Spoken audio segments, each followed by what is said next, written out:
semua, balik lagi di podcast Kesehatan Remaja. Hari ini aku Nisa dan aku bersama dengan rekanku Hesti. Kita bakal ngobrol santai tapi penting banget loh untuk kesehatan kita sebagai remaja. Waduh, aku penasaran banget nih Kak sama topik kali ini. Hari ini kita akan membahas tentang digital detox dan batas screen time, terutama buat para remaja yang hampir tiap hari pegang HP. Oh ya, aku mau tanya dulu nih, kira-kira dalam sehari kamu pegang HP berapa lama?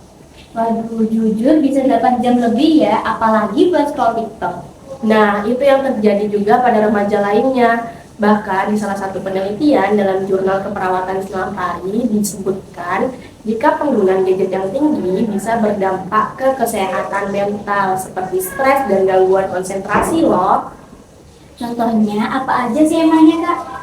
Aku sebutin ya beberapa dampaknya. Misalnya mata cepat lelah, susah tidur karena sebelum tidur main HP, konsentrasi menurun, dan bisa menyebabkan stres karena tanpa sadar terlalu banyak informasi yang kita tampung. Dan hal ini juga didukung dalam penelitian Jurnal Kesehatan Masyarakat yang menjelaskan jika penggunaan gadget yang berlebihan berhubungan dengan kualitas tidur yang buruk pada remaja.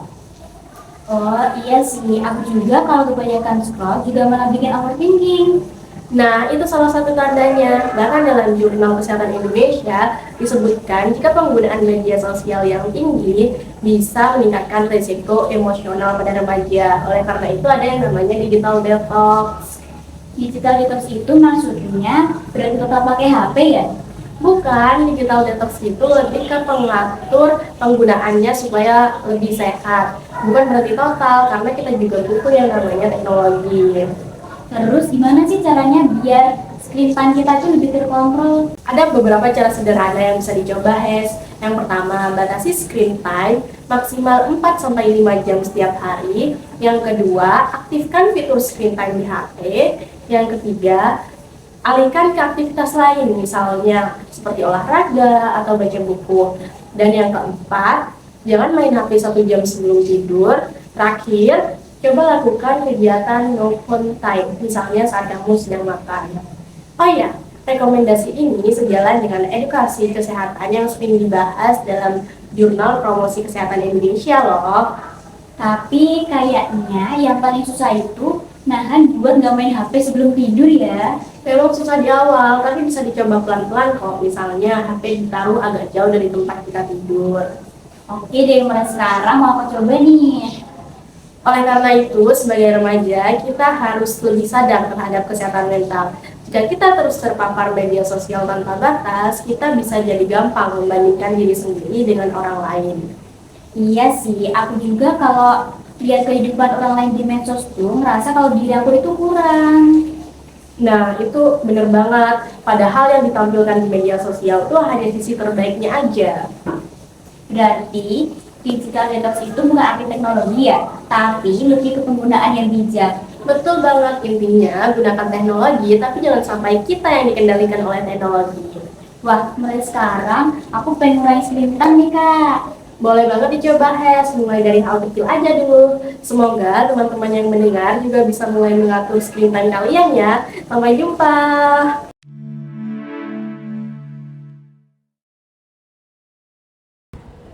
Halo semuanya, perkenalkan aku Hesti dan sekarang aku bersama temanku Nisha. Jadi hari ini aku akan membahas tentang bias self diagnosis gangguan mental pada remaja. Wah, menarik banget topiknya, Hes. Apalagi kan sekarang banyak orang yang bilang aku anxiety, aku depresi. Padahal hanya lewat dari internet aja. Nah itu, self diagnosis itu artinya mendiagnosis diri sendiri tanpa mencari bantuan ke tenaga profesional. Emangnya kenapa kalau kita coba cari tahu sendiri? Cari informasi itu boleh, tapi kalau langsung menyimpulkan bahwa diri punya gangguan mental tanpa pemeriksaan itu bisa berbahaya. Bahkan dalam jurnal psikologi UGM disebutkan bahwa rendahnya literasi kesehatan mental itu bisa membuat remaja salah menilai kondisi dirinya sendiri. Emang bahayanya apa aja sih? Misalnya nih, salah memahami kondisi diri, jadi makin cemas, lalu memberi label negatif ke diri sendiri, dan tidak mencari bantuan yang tepat. Nah, Di sini didukung juga oleh Jurnal Psikologi Klinis dan Kesehatan Mental bahwa remaja itu mengartikan emosi normal sebagai gangguan mental karena kurangnya pengetahuan. Oh, jadi bisa bikin kondisi mental kita malah makin buruk ya.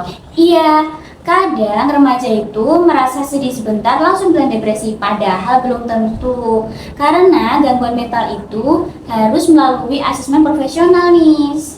Terus gimana kalau kita merasa punya masalah mental? Apa yang harus kita lakukan? Yang benar itu, pertama, pahami dulu perasaan diri sendiri.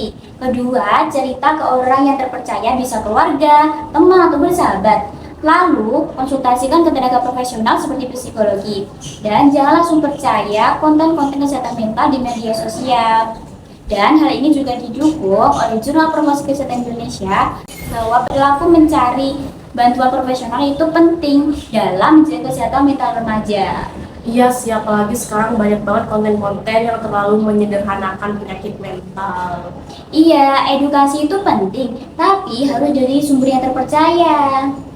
Sebagai remaja, wajar kalau kita merasa stres, sedih, dan depresi, karena itu bagian dari kehidupan. Kan jadi nggak semua perasaan sedih itu gangguan mental ya.